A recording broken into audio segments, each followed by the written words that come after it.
Hello dear student, welcome to DKV tutorial. Hydrogen chapter में हम आप लोगों का फिर से स्वागत करते हैं और अब इस वीडियो में बात करने वाले हैं एक और टॉपिक जिसका नाम होगा हाइड्राइड्स।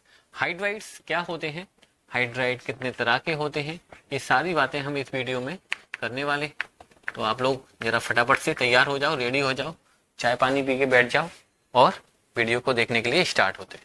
हाइड्राइड्स, जब कोई हाइड्रोजन, कोई क्या एक ही हाइड्रोजन होता है, किसी भी अदर एलिमेंट के साथ में कनेक्ट होता है तो एक वो बाइनरी कंपाउंड बनाता है। कैसा कंपाउंड बनाता है? बाइनरी कंपाउंड बनाता है। जैसे जब हाइड्रोजन Cl के साथ में कनेक्ट हो जाएगा तो HCl बना लेगा, हाइड्रोजन वाटर के साथ में कनेक्ट हो जाएगा H2O बना लेगा, हाइड्रोजन सोडियम के साथ कनेक्ट हो जाएगा तो NaH बना लेगा, हाइड्रोजन अगर किसी को मान लो F के साथ में कनेक्ट हो रहा है तो HF बना लेगा, हाइड्रोजन फ्लोराइड बना लेगा। तो इन कंपाउंड्स को ही हम बोलते हैं हाइड्राइड्स। आप लिख भी सकते हो बाइनरी कंपाउंड्स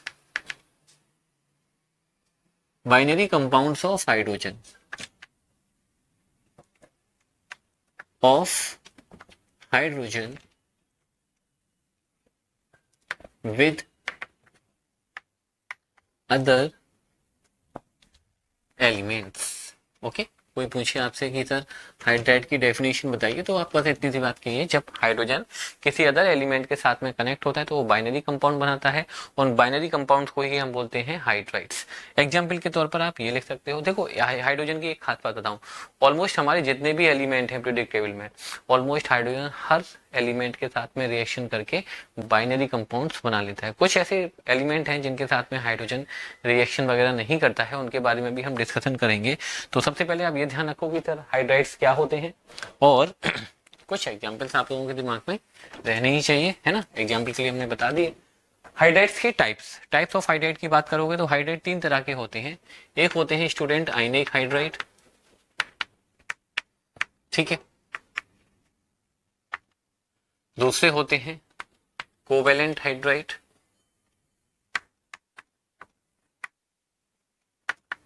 और तीसरे होते हैं इंटरस्टिशियल, या फिर आप उनको एक और नाम देते हैं मेटेलिक हाइड्राइड। इनके कुछ और भी नाम आप लोग बुक में देखोगे तो सर इनके कुछ और भी नाम होते हैं। जैसे आयनिक हाइड्राइड का एक और नाम होता है, इसको सेलाइन हाइड्राइड भी बोलते हैं, राइट। और कोवेलेंट हाइड्राइड का एक नाम और भी होता है। आप अपनी बुक में एक बार जरूर रीडिंग किया करें, है ना। ऐसा नहीं कि सर ने जो पढ़ाया, हमने जो पढ़ाया वो बस पढ़ लिया और सब कुछ सही है ना। एक बार हमने पढ़ाया, आपने यहाँ से देखा, वीडियो को समझा, एक बार नोट्स रीड करो और नोट्स के साथ साथ एक बार बुक को जरूर रीड किया करो। मॉलिक्यूलर हाइड्राइड, और तीसरा जो मेटेलिक हाइड्राइड होता है उनको बोलते हैं हम इंटरस्टिशियल हाइड्राइड। ओके, तो सबसे पहले आप लोग ये ध्यान रखो कि हाइड्राइड होते क्या है कि सर जब हाइड्रोजन किसी भी अदर एक एलिमेंट के साथ में कनेक्ट हो रहा है तो बाइनरी कंपाउंड बनाता है और बाइनरी कंपाउंड को ही हम बोलते हैं हाइड्राइड। हाइड्राइड तीन तरह के होते हैं, ionic hydride, covalent hydride and metallic hydride. अब हम तीनों के बारे में वन बाय वन डिस्कशन करते हैं। सबसे पहले हमारा टारगेट होगा आयनिक हाइड्राइड। आयनिक हाइड्राइड के बारे में हम बात बताते हैं आप लोगों को। जब हाइड्रोजन किसी एक इलेक्ट्रोपॉजिटिव एलिमेंट के साथ में कनेक्ट हो जाता है, या फिर आप ऐसे बोलो जब हाइड्रोजन अपने से इलेक्ट्रोनेगेटिव कोई ऐसा एलिमेंट है जिसकी इलेक्ट्रोनेगेटिविटी हाइड्रोजन से कम है, उनके साथ में कनेक्ट हो जाता है तो ऐसे हाइड्राइड को हम बोलते हैं आयनिक हाइड्राइड या फिर सेलाइन हाइड्राइड। आप लोगों सबको हमने फर्स्ट ग्रुप और सेकंड ग्रुप याद कराया है बहुत अच्छे से, है ना। फर्स्ट ग्रुप में सर हाइड्रोजन तो है ही है, Li है, लिथियम है, सोडियम है, पोटेशियम है, रुबिडियम है, सीजियम है एंड फ्रेंशियम है। सेकंड ग्रुप में कौन कौन होते हैं सर? बेरिलियम है, मैग्नीशियम है, कैल्शियम है, स्ट्रोंशियम है and barium and radium. Okay, जब हाइड्रोजन, ये तो हाइड्रोजन है ये, राइट, देखो इसके लिए हमने स्टार बना दिया है। जब हाइड्रोजन इन एलिमेंट के साथ में कनेक्ट हो जाएगा, क्योंकि इन एलिमेंट की जो इलेक्ट्रोनेगेटिविटी है वो हाइड्रोजन से कम होती है, या फिर मैं ऐसे कहूँ कि ये सारे एलिमेंट कैसे होते हैं? इलेक्ट्रोपॉजिटिव होते हैं। तो जब हाइड्रोजन किसी एक इलेक्ट्रोपॉजिटिव एलिमेंट के साथ में कनेक्ट होकर एक बाइनरी कंपाउंड बनाता है तो उन बाइनरी कंपाउंड को हम क्या कहेंगे? Ionic hydride. तो आप लिख भी सकते हो when hydrogen is connect with an electropositive element. Okay, जब हाइड्रोजन किसी इलेक्ट्रोपॉजिटिव एलिमेंट के साथ में कनेक्ट होकर बाइनरी कंपाउंड बनाता है, then it is called ionic hydride. और आयनिक का नाम दूसरा क्या होता है, सेलाइन हाइड्राइड भी। आप लोग थोड़ा ध्यान रखेंगे, बुक में बाई चांस सेलाइन हाइड्राइड मिला हो, लिखा हुआ हो, तो आप तो हमसे कहोगे ना सर आपने तो हमें सेलाइन हाइड्राइड पढ़ाया नहीं है, तो हम पहले ही बता देते हैं आयनिक हाइड्राइड का दूसरा नाम क्या होता है, सेलाइन हाइड्राइड। तो ध्यान रखिए। अच्छा, इनकी जैसे कुछ एग्जाम्पल लिखें, जैसे आप सोडियम है, सोडियम को जब हाइड्रोजन के साथ में रिएक्शन करते हैं, ओके। अच्छा, हाइड्राइड के बारे में थोड़ा टेम्परेचर यहाँ पर हाई रखते हैं, ओके, हाई टेम्परेचर लगभग 600 डिग्री सेल्सियस के आसपास का टेम्परेचर रखा जाता है, तो बनता है NaH। रिएक्शन को बैलेंस करने का काम आप खुद करोगे, जहां तक आ रहा है हमें ध्यान होगा हम कर देंगे। बाई चांस हमसे गलती से कोई रिएक्शन बिना बैलेंस के रह जाती है तो उसको आप खुद बैलेंस कर लेना, उसके लिए हमसे लड़ने मत आना, साफ बात है। ओके, कैल्शियम है, कैल्शियम को आप हाइड्रोजन के साथ रिएक्शन कराओ, टेम्परेचर हाई ही रखा जाता है, कहीं कहीं पर लगभग 550, 550, कहीं पर 600, कहीं पर 590, कहीं पर 610, ऐसा कुछ टेम्परेचर रखा जाता है। तो क्या बनता है, कैल्शियम हाइड्राइड बनता है। हाइड्राइड के बारे में एक बात तो ध्यान रखिएगा, स्पेशली आयनिक हाइड्राइड के बारे में। आयनिक हाइड्राइड हमको ये शो करते हैं कि सर हाइड्रोजन की जो वो ऑक्सीडेशन नंबर होता है वो -1 होता है। जब आप इन आयनिक हाइड्राइड को के सॉल्यूशन में, ओके, एनोड कैथोड लगाकर इलेक्ट्रिसिटी का झटका दोगे, इसको इलेक्ट्रिसिटी का झटका मतलब समझ गए होगे है ना, इलेक्ट्रिसिटी पास करोगे तो क्या होगा, जैसे मान लीजिए सोडियम हाइड्राइड लिया हुआ है आपने, तो सोडियम कहाँ जाएगा, मान लीजिए ये एनोड है जो पॉजिटिव से कनेक्ट किया गया है, ये कैथोड है जो नेगेटिव से कनेक्ट किया गया है, तो सोडियम जाएगा कैथोड पर और हाइड्रोजन गैस निकलेगी एनोड पर।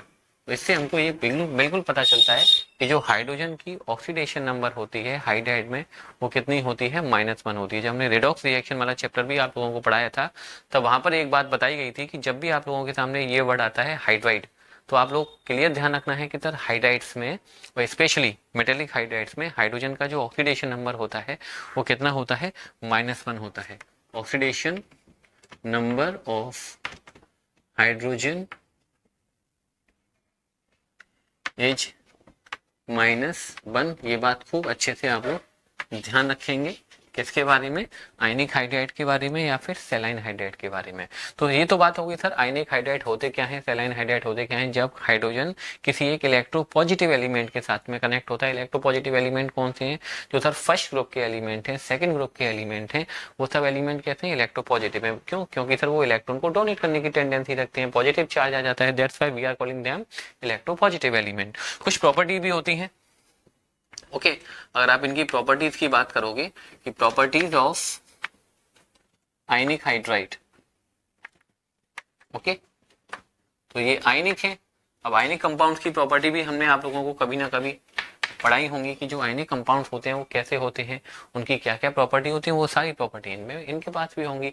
जैसे they are crystalline solid, they are crystalline solid, ये क्या होते हैं सर, क्रिस्टलाइन सॉलिड होते हैं। पहली बात, do not conduct electricity,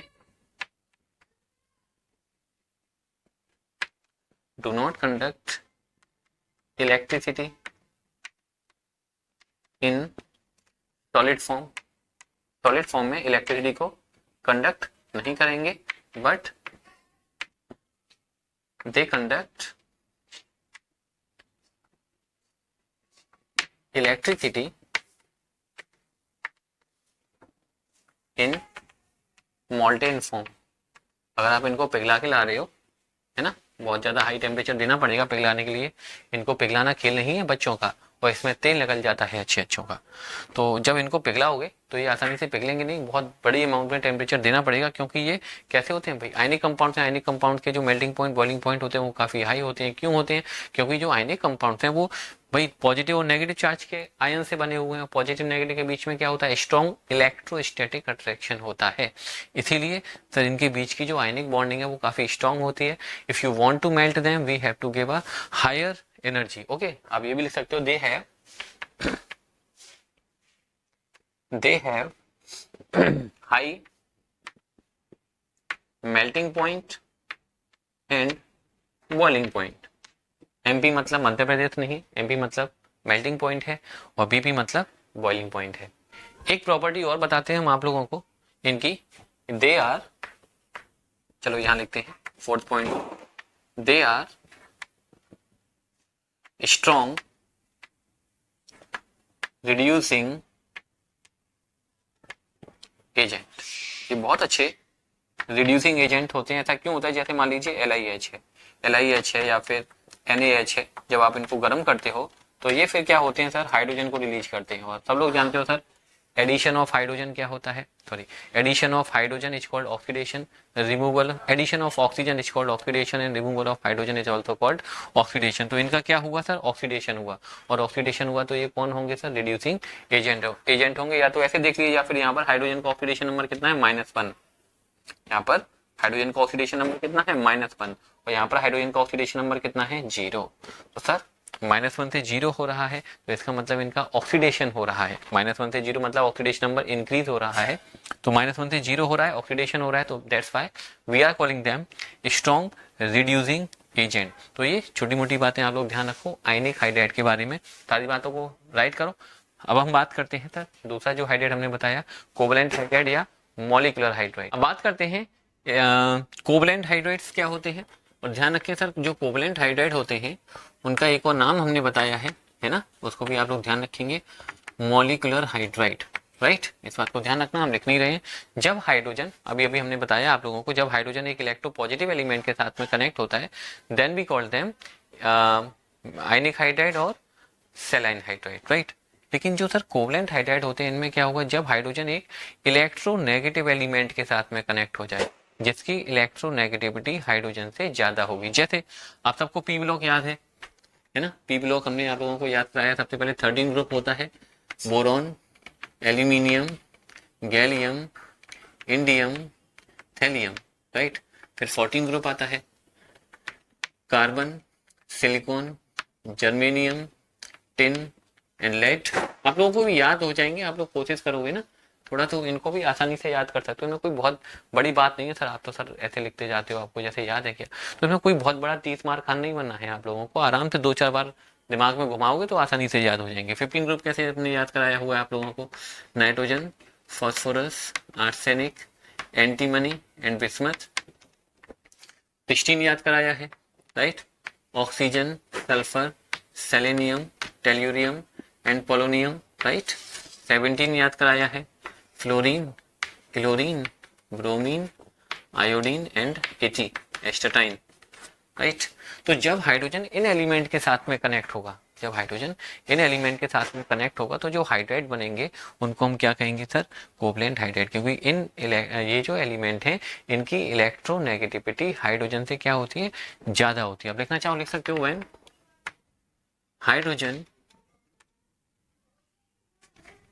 is connect with a more electropositive element. जब हाइड्रोजन किसी इलेक्ट्रोपॉजिटिव एलिमेंट के साथ में कनेक्ट हो जाता है तो उसको हम क्या कहते हैं, सेलाइन, सॉरी, कोवलेंट हाइड्राइड या फिर मॉलिक्यूलर हाइड्राइड। फॉर एग्जांपल आप लिख भी सकते हो, जैसे हाइड्रोजन अगर बोरोन के साथ में कनेक्ट हुआ है तो क्या बनाता है सर, BH3 बनाता है। हाइड्रोजन कार्बन के साथ में कनेक्ट होता है तो CH4 बनाता है। हाइड्रोजन अमोनिया के साथ, नाइट्रोजन के साथ कनेक्ट होकर अमोनिया बनाता है। हाइड्रोजन ऑक्सीजन के साथ में कनेक्ट होकर H2O बनाता है। हाइड्रोजन फ्लोरीन के साथ में कनेक्ट होकर HF बनाता है, और नीचे वाले के साथ में भी कनेक्ट हो जाता है। हमने कुछ एग्जाम्पल लिख दिए हैं, है ना। ये सब क्या है, कैसे हाइड्राइड है, ये सब कोवलेंट हाइड्राइड है, क्योंकि इनके बीच में जो बॉन्डिंग होती है वो कोवलेंट बॉन्ड होता है, आयनिक बॉन्ड नहीं होता है। अच्छा, आपको होता है ये तो मेटल है, ये नॉन मेटल है, फिर भी कोवलेंट बॉन्ड नहीं है बच्चों। ये बॉन्ड कैसे है, आप एल्यूमिनियम के साथ भी दिखाओगे AlHC, तो ये भी एक कोवलेंट कंपाउंड ही है, ये आयनिक कंपाउंड नहीं है, राइट। अच्छा, वन मोर थिंग, इनके भी टाइप्स होते हैं।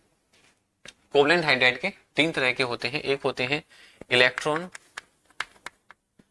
Deficient hydride, right. एक होते हैं इलेक्ट्रॉन प्रिसाइज हाइड्राइड,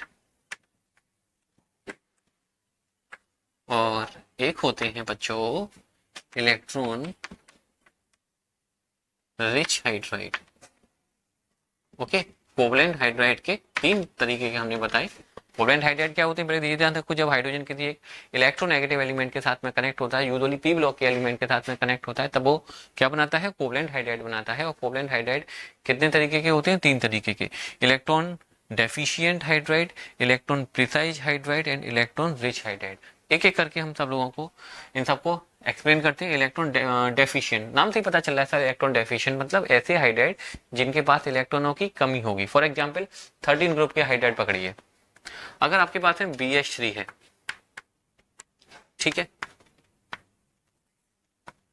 हम जानते हैं सिंगल बॉन्ड का मतलब क्या है यहाँ पर सर, एक एक शेयर्ड पेयर होगा, राइट, एक एक क्या होगा, शेयर्ड पेयर। तो जरा आप चेक करके बताओ, यहाँ पर जो बोरोन है इसके पास में कितने इलेक्ट्रॉन है, आपका होगा सर बोरोन के पास में 1 2 3 4 5 6 इलेक्ट्रॉन है। क्या इसका ऑक्टेट कंप्लीट है, तो आप कहोगे सर ऑक्टेट तो कंप्लीट है ही नहीं है। कंपाउंड तो स्टेबल तब होता है जब उसका ऑक्टेट कंप्लीट होता है, लेकिन हमने आप लोगों को 4th चैप्टर में chemical bonding and molecular structure में बताया हुआ है कुछ ऐसे कंपाउंड हैं जो ऑक्टेट रूल को फॉलो नहीं करते हैं। तो देखो ये कंपाउंड कैसा है, इलेक्ट्रॉन डेफिशिएंट है। क्यों, क्योंकि इसका ऑक्टेट कंप्लीट नहीं है, लेकिन चाहत इसकी फिर भी यही होती है कि कैसे भी इसका ऑक्टेट कंप्लीट हो जाए। बताएंगे कैसे करते हैं ये सब ऑक्टेट अपना कंप्लीट। और भी देखो 13 ग्रुप के हाइड्राइड है ना, एल्यूमिनियम हाइड्राइड, अगर AlH3 है आपके पास में, है ना, तो देखो यहाँ भी क्या है सर, AlH3 में एल्यूमिनियम के पास में 6 इलेक्ट्रॉन है, एल्यूमिनियम के पास में 8 इलेक्ट्रॉन नहीं है।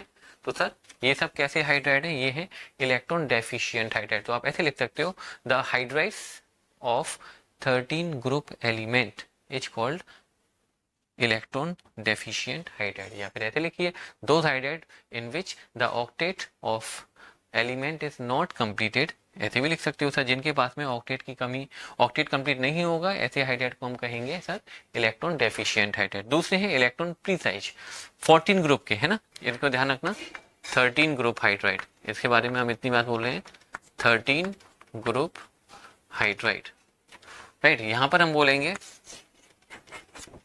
14 ग्रुप हाइड्राइड। 14 ग्रुप के जो हाइड्राइड होंगे वो कैसे होंगे, इलेक्ट्रॉन प्रीसाइज होंगे। प्रीसाइज का मतलब क्या है ये भी हम बताते हैं आप लोगों को, जैसे CH4, राइट, SiH4, ये सब कैसे होते हैं सर, इलेक्ट्रॉन प्रीसाइज हाइड्राइड होते हैं। क्यों होते हैं सर, जैसे CH4 के बारे में आप देखोगे, CH4 की इलेक्ट्रॉन डॉट स्ट्रक्चर देखिए, कार्बन के पास में सर 4 इलेक्ट्रॉन है, हाइड्रोजन के पास में एक एक इलेक्ट्रॉन है। ये हमने क्रॉस से जो इलेक्ट्रॉन दिखा रहे हैं ये हाइड्रोजन के हैं, ठीक है। तो आप देख रहे हो सर सबका अपना अपना ऑक्टेट भी कंप्लीट है, तो इलेक्ट्रॉन डेफिशिएंट तो नहीं है, राइट, इलेक्ट्रॉन डेफिशिएंट तो नहीं कहोगे आप इनको, ये कैसे हैं, इलेक्ट्रॉन प्रीसाइज है, ऑक्टेट भी कंप्लीट है और कोई इनके पास में लोन पेयर वगैरह नहीं है, कोई इलेक्ट्रॉन बचा हुआ नहीं है, सब अपने अपने इलेक्ट्रॉन में खुश है, किसी के पास ना किसी से कुछ लेना है और ना किसी को कुछ देना है, मतलब कोई इनके पास में लोन पेयर भी नहीं है, अपना अपना ऑक्टेट कंप्लीट है। SiH4 को देखोगे तो उसके बारे में भी यही कहानी है, ठीक है। सिलिकॉन के पास, सिलिकॉन का ऑक्टेट कंप्लीट है, हाइड्रोजन का ऑक्टेट कंप्लीट है, तो सर ना तो इसको किसी से कुछ लेना और ना इनको किसी से कुछ देना है। तो ऐसे हाइड्राइड को आप क्या कहते हैं, इलेक्ट्रॉन एग्जैक्ट, प्रिसाइज मतलब एग्जैक्ट, ना लेना है ना कमी है ना ज्यादा है, जितना चाहिए सर उतना है, बस बात खत्म। ऐसे हाइड्राइड को आप क्या कहेंगे, इलेक्ट्रॉन प्रिसाइज हाइड्राइड। या फिर 14 ग्रुप के जो हाइड्राइड होते हैं सर वो कैसे हैं, इलेक्ट्रॉन प्रिसाइज हैं। अब बचे sir group number 15, group number 16, group number 17। तो ग्रुप 15, 16, 17 के जो हाइड्राइड हैं तीनों के, उनको हम कहेंगे इलेक्ट्रॉन रिच हाइड्राइड। अब सर क्या मतलब है इलेक्ट्रॉन रिच हाइड्राइड का, ये देख लीजिए।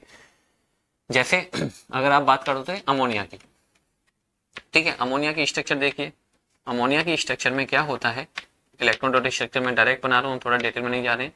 सर नाइट्रोजन के पास में एक लोन पेयर है, ठीक है, नाइट्रोजन के पास में क्या है सर, एक लोन पेयर है।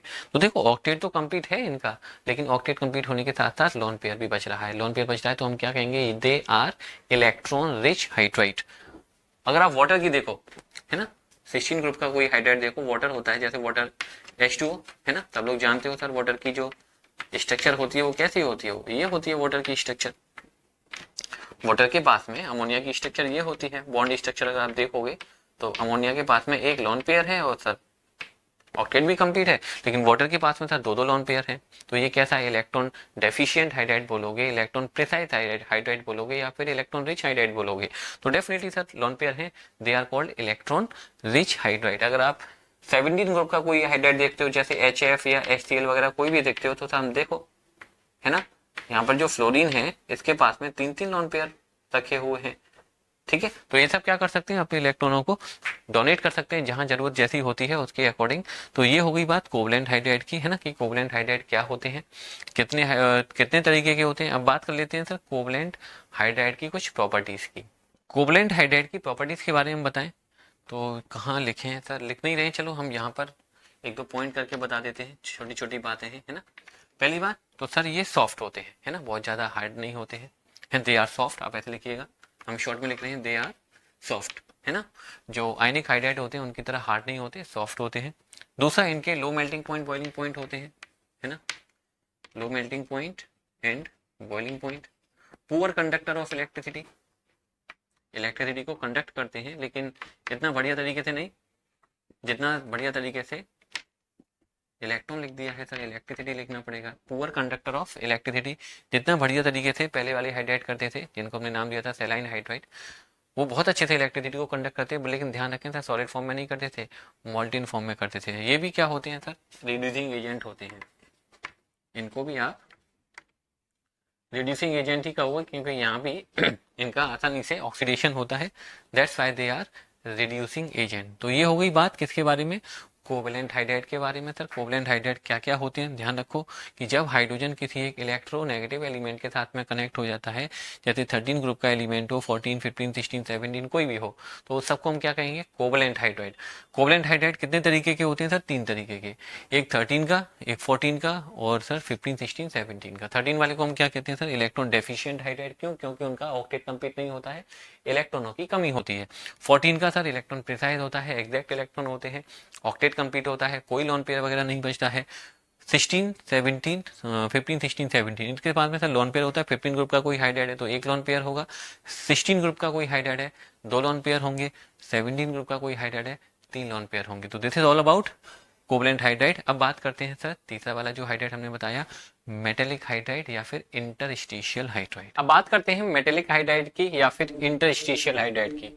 इसको बताने के लिए हमें पहले डी ब्लॉक, जो आप लोग पहले से जानते हो, उसको बनाना पड़ेगा। डी ब्लॉक में जो 3D सीरीज होती है वो कहां से स्टार्ट होती है, scandium, titanium, vanadium, chromium, manganese, iron, cobalt, निकल, कॉपर एंड जिंक। मतलब डी ब्लॉक के जो एलिमेंट होते हैं उनके जो हाइड्राइड होते हैं उनको हम कहते हैं मेटेलिक हाइड्राइड या फिर इंटरस्टिशियल हाइड्राइड। ओके, ये 3D सीरीज। 4D की बात करें तो ईट्रियम,